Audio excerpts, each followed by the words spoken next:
السلام علیکم ورحمۃ اللہ وبرکاتہ۔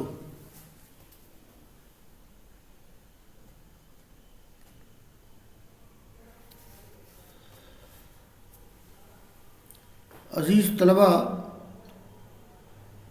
علوم القرآن میں ایک بحث گزری ہے، اول ما نزل اور آخر ما نزل، اور اس کے بعد پھر اوائل موضوعیہ، یعنی موضوع اور مضمون کے اعتبار سے کیا چیزیں پہلے اتری ہیں۔ تو تین قیمتی بحثیں گزری ہیں۔ اول ما نزل من القرآن الکریم، آخر ما نزل من القرآن الکریم، اور اوائل موضوعیہ من القرآن الکریم، یعنی قرآن کریم میں مطلق طور پر سب سے پہلے کیا چیزیں نازل ہوئی ہیں، اس کے بعد پھر مطلق طور پر سب سے آخر میں کیا چیزیں نازل ہوئی ہیں، اور موضوع اور مضمون کے اعتبار سے سب سے پہلے کون سی آیات اتری ہیں، معقولات کے بارے میں، مشروبات کے بارے میں اور قتال کے بارے میں۔ آج کا جو درس ہے، جس کا عنوان ہے فوائد ھذا البحث، اس بحث کے فوائد، یعنی یہ جو بحث گزری ہے کہ سب سے پہلے قرآن کریم میں کون سے حصے اترے ہیں، اس کے بعد سب سے پہلے سب سے آخر میں کیا چیزیں اتری ہیں، اور پھر موضوع اور مضمون کے اعتبار سے کیا چیزیں پہلے اتری ہیں، اور تو فوائد ھذا البحث، اس بحث کے فوائد، تو مصنف نے اس بحث کے تین فوائد ذکر کیے ہیں۔ میں عبارت پڑھتا ہوں اور اس کا خلاصہ پیش کر دیتا ہوں اور پھر ترجمہ کر دوں گا۔ تو مصنف کہتے ہیں وَلِمَعْرِفَةِ أَوَّلِ مَا نَزَلَ وَآخِرِ مَا نَزَلَ فَوَائِدُ أَهَمُّهَا، یعنی قرآن کا سب سے پہلے حصہ کون سا اترا ہے، سب سے آخر میں کون سا حصہ اترا ہے، اس کی معرفت کے بہت سے فائدے ہیں۔ سب سے اہم تین فائدے ہیں۔ نمبر 1، بیان العنایت التی حظی بہ القرآن الکریم صیانۃ لہ و ضبطا لآیاتہ، فقد وعى الصحابہ ھذا الکتاب آیۃً آیۃً فعرفوا متى نزلت وأين نزلت، حيث كانوا يتلقون عن رسول الله صلى الله عليه وسلم ما ينزل عليه من القرآن تلقي المؤمنين لأصول دينهم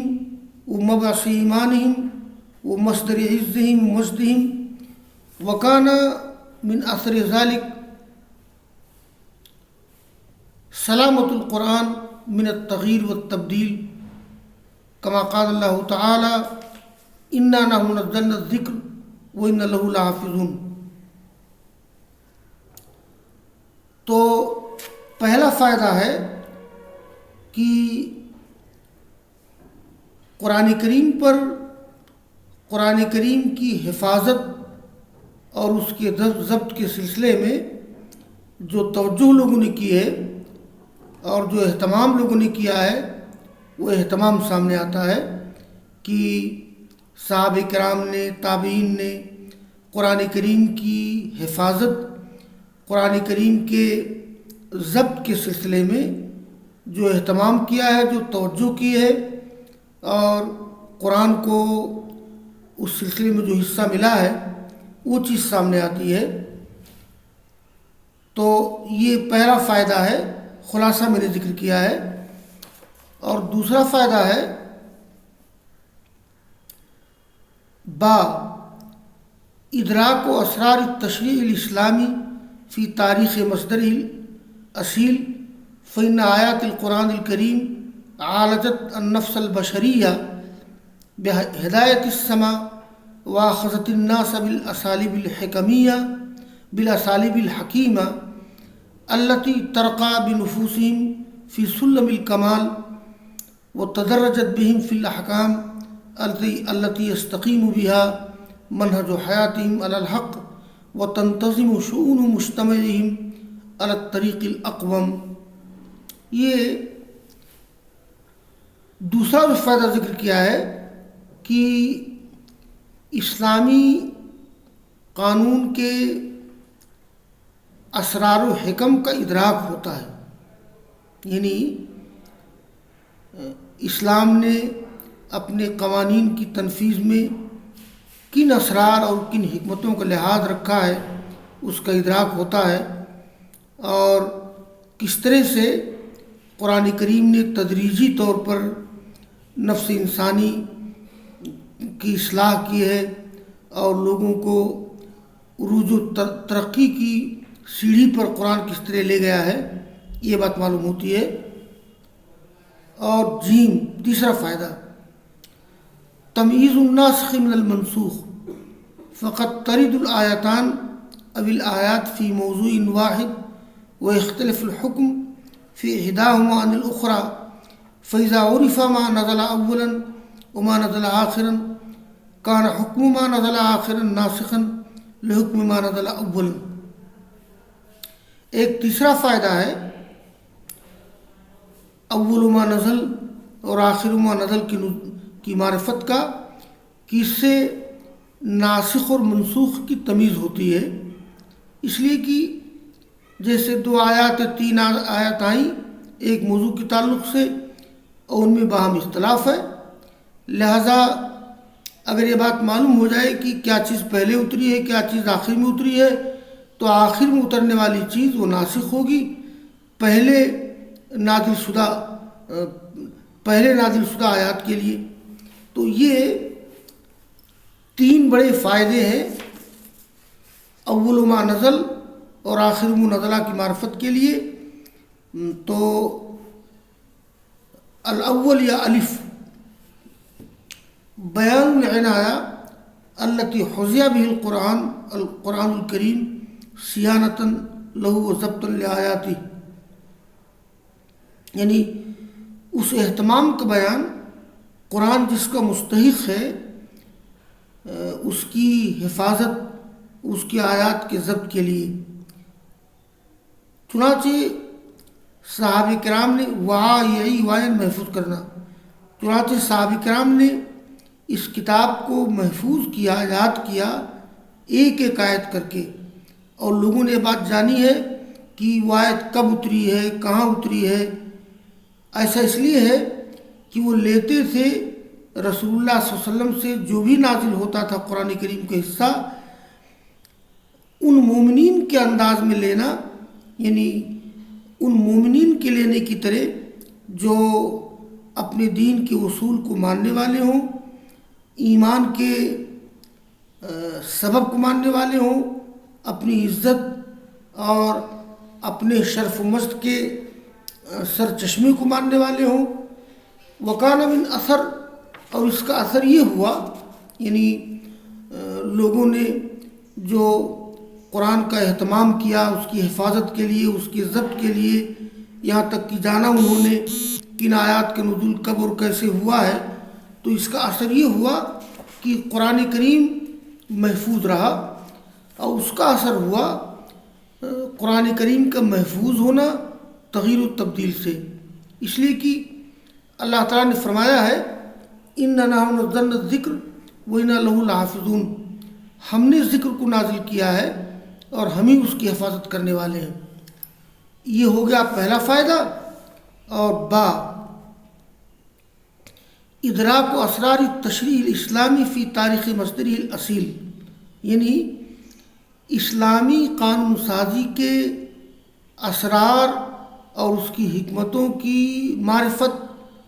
یا اس کا ادراک، یہ اصلی مصدر کی تاریخ میں، اس لیے کہ قرآن کریم کی آیات نے نفس انسانی کی اصلاح کی ہے آسمانی ہدایت کے ذریعہ، اور قرآن کریم لے گیا لوگوں کو حکیمانہ اسالیب کے ذریعہ، ان حکیمانہ اسالیب کے ذریعہ کہ جو ان کے نفوس کو لے جاتی ہیں کمال کی سیڑھی میں، اور تدریجی طور پر ان کو لے جاتی ہیں وہ ان احکام میں کہ جن کے ذریعے سے ان کی زندگی کا منہج درست ہو جاتا ہے حق پر، اور ان کے سماج کے حالات ٹھیک ہو جاتے ہیں بہترین طریقے سے۔ تو یہ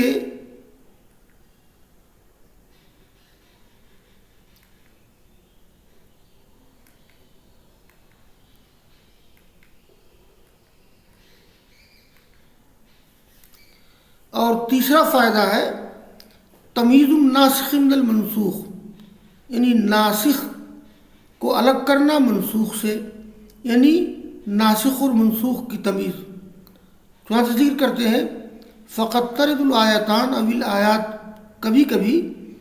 آتی ہیں 2 آیتیں یا 3 آیات یا کئی آیات ایک موضوع کے تعلق سے، اور مختلف ہوتا ہے حکم ان میں سے ایک میں دوسری آیت سے، یعنی ایک موضوع کے تعلق سے 2 آیتیں آ جائیں 3 آیتیں آ جائیں، اور ایک کا حکم دوسرے حکم سے مختلف ہو۔ تو جب معلوم ہو جائے کہ کیا پہلے نازل ہوا ہے کیا آخر میں نازل ہوا ہے، تو قرآن کے اس حصے کا حکم جو آخر میں نازل ہوگا وہ ناسخ ہوگا اس حصے کے لیے جس کا نزول پہلے ہوا ہے۔ تو اول ما نزل اور آخر ما نزل کی معرفت کے 3 فائدے ہیں۔ خلاصہ یہ ہے، پہلا فائدہ کہ امت کی طرف سے قرآن کریم کو جو اہتمام ملا، جو توجہ ملی،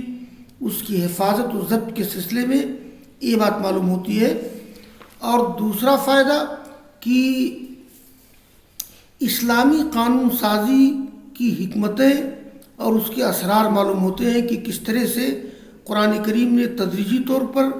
نفس انسانی کی اصلاح کی ہے اور انسانی معاشرہ کو ترقی کی طرف گامزن کیا ہے۔ اور تیسرا فائدہ ناسخ اور منسوخ کی تمیز، یہ واضح ہے کہ ایک موضوع کے تعلق سے کئی آیتیں آ جائیں یا 2 آیتیں آ جائیں اور ایک آیت کا حکم مختلف ہو دوسری آیت سے، تو جب یہ بات معلوم ہو جاتی ہے کہ کون پہلے نازل ہوا ہے کیا حصہ بعد میں نازل ہوا ہے، تو آخر میں نازل ہونے والا یہ ناسخ ہوگا پہلے نازل ہونے والے کے لیے۔ یہ ہے لمعرفت اول ما نزل وآخر ما نزل فوائد اہمها،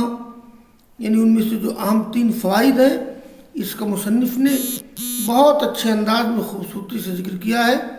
وآخر دعوانا ان الحمد للہ رب العالمین۔